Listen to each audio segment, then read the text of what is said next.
बहुत समय पहले की बात है। एक गांव में रामू नाम का एक गरीब किसान रहता था। रामू बहुत ईमानदार और मेहनती था, लेकिन उसके पास खेती के लिए बहुत कम जमीन थी।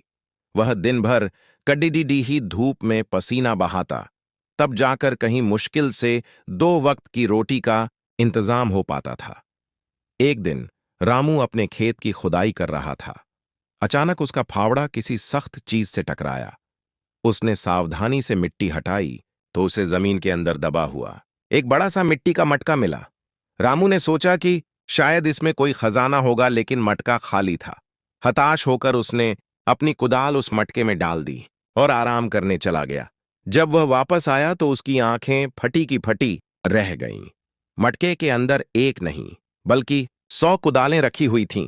रामू समझ गया कि यह कोई साधारण मटका नहीं, बल्कि एक जादुई मटका है।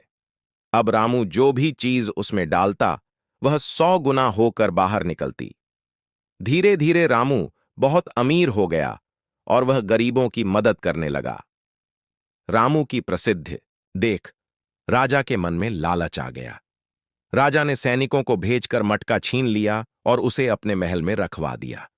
राजा यह देखना चाहता था कि मटका काम कैसे करता है। जैसे ही राजा मटके के अंदर झांकने के लिए झुका, उसका पैर फिसल गया और वह खुद मटके के अंदर गिर गया। कुछ ही पलों में मटके से 100 राजा बाहर निकल आए।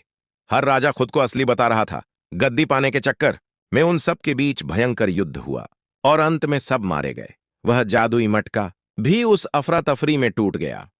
राजा के लालच ने न केवल मटका नष्ट कर दिया, बल्कि उसका अंत भी कर दिया।